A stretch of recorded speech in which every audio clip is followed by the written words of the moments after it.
Hi everyone, Quinn of Snazzy Labs here, and this is the OnePlus Two.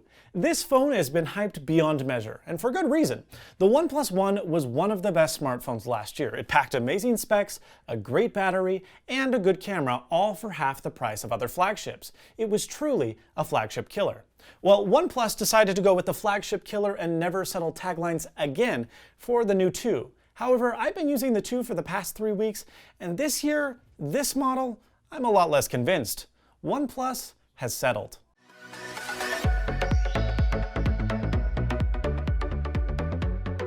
First, I want to talk about the good parts of the OnePlus Two because there are a lot of them.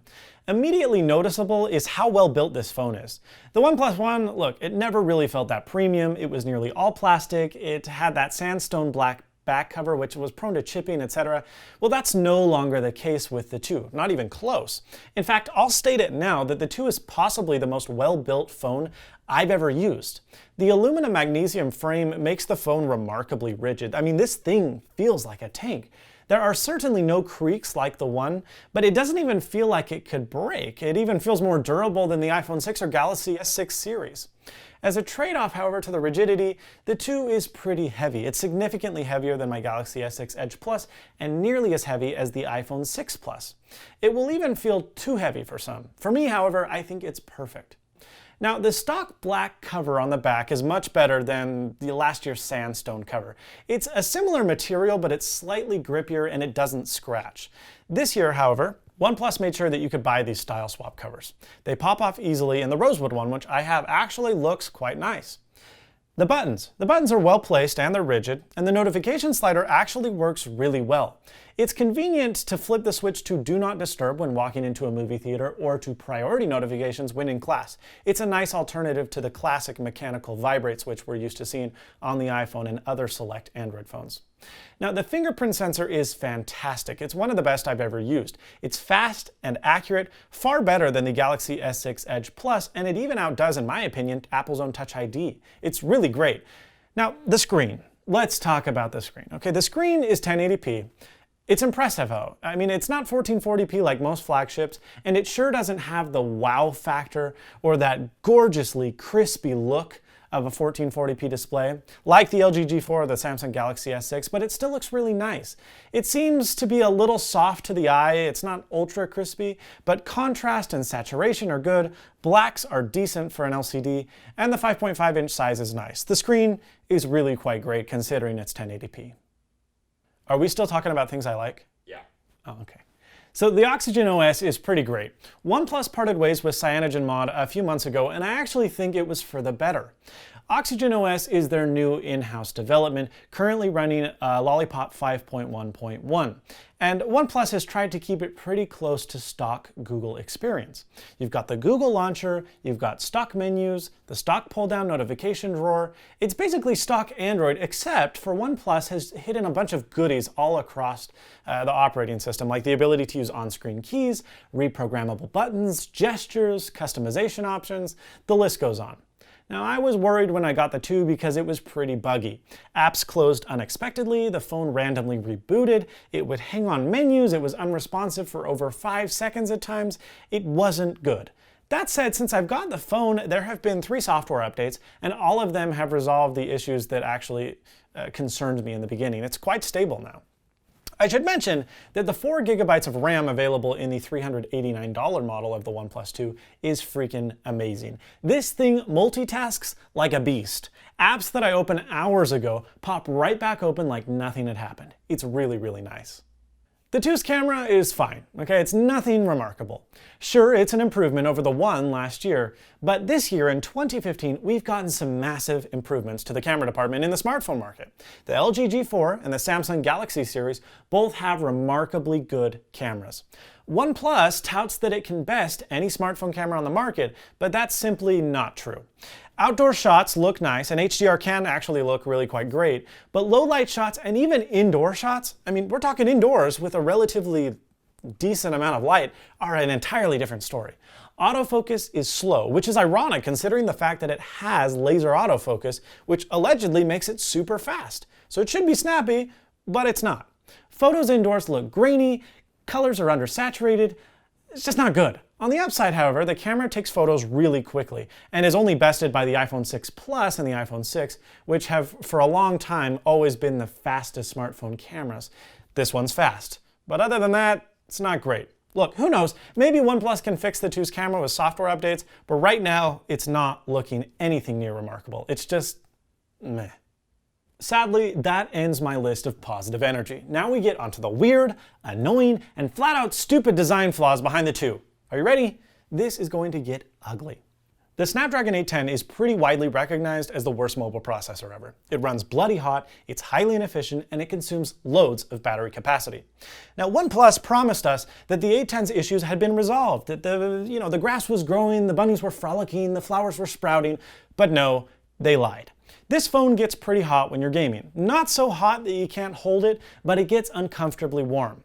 Now, I wouldn't care about that so much as long as it were battery efficient, but it's not. The 3,300 mAh battery is pretty big, and it's only powering a 1080p display, so it should theoretically last for hours and hours. But 2 to 3 times a week, it died before 6 p.m. In fact, I was only getting about 3 hours of on-screen time, which is not acceptable. Most other flagships are running the 808, which is a way better processor. It's superior in terms of battery efficiency, it runs much cooler, and it only loses to the 810 in benchmarks, and that is what people don't understand. You've got an octa-core CPU that can run at 1.8 gigahertz. That's friggin' nuts. Far more phones actually need an optimized OS. It's funny that manufacturers put an unnecessarily powerful CPU and GPU in their phones, but then they load crappy skins of Android on that run a bunch of apps in the background, consume tons of resources, and way more than they should. Now, luckily for the OnePlus, Oxygen OS seems, or has the appearance of making pretty good use of resources, but something is wrong, because 3 hours of on-screen time of a 1080p display should not put a 3,300 mAh battery into the ground. The 810 simply sacrifices way too much for a minimal boost in performance over the 808 that is not noticeable. It can only be seen in benchmarks. I promise you, if they had the 808 in here, you would not know the difference between the 808 and the 810 until you opened a benchmark pack. So why did OnePlus go for the 810? Why not choose the 808? Well, a dick measuring contest. They wanted to sound better than other phones. They wanted to be cooler than the inferior processors. They wanted to never settle. But by choosing the 810, they settled. We know the 810 kills the battery pretty quickly, right? Luckily, however, you can swap it out. Wait, no, you can't. You have to remove the back cover to get to nothing, to get to your SIM tray. There's no removable battery. Talk about stupid. Well, at least it has quick charge, right? No, it doesn't. OnePlus brags that the 2 is the first mass production phone with a USB Type-C port, and that's true. And I do agree that USB Type-C is the future. It's nice being able to stick the cord in either way, a la lightning cable, but not proprietary.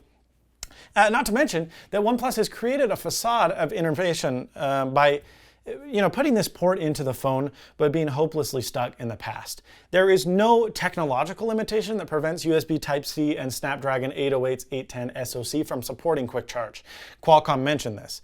OnePlus just decided that the quick charge Type-C power controller was too pricey, and they opted in for the futuristic port without quick charge tech, a technology that literally every other flagship smartphone has. And once you have a phone with quick charge, you can't go back. It's amazing. Personally, OnePlus, I'm talking to you here, let's be frank. If I had to pick between micro USB with quick charge and USB Type-C without it, like we have now, I'd have opted in for micro USB. Okay, so this is something that doesn't matter as much to me as it does other people, but the 2 has 64 gigabytes of storage without micro SD card expansion. For me, 64 gigs is enough, but for many, it isn't, and they feel entitled to micro SD expansion. Now, the irony is that OnePlus moved to a dual SIM tray, which I'd say the fair majority don't use. There are slots on some of these cheap Chinese phones, as well as the international Galaxy Note 5, that support SIM or micro SD, whichever you choose to put in. OnePlus didn't opt in for one of these ports. Why not? I suppose the same reason that the phone doesn't support quick charge: cost. To close, a quick few minor complaints. The vibrating motor sucks. It's super gentle, and I actually missed a lot of notifications because it didn't vibrate strongly enough. The speaker is not good. It's mono, it's on its side, it's easily covered, and it distorts at lower levels than I would expect. There's no wireless charging. I don't really care about this, but a lot of people do.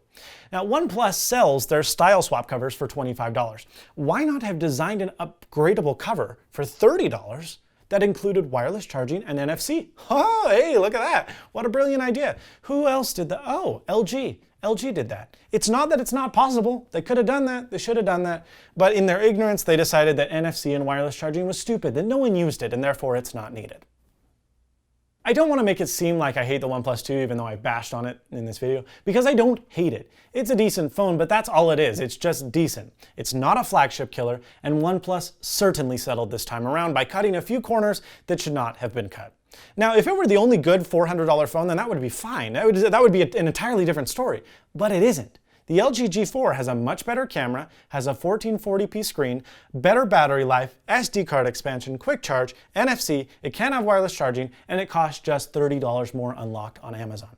Now the Moto X Style has a 1440p screen, stock Android, a better camera, SD card expansion, quick charge, and for just $10 more than the OnePlus 2.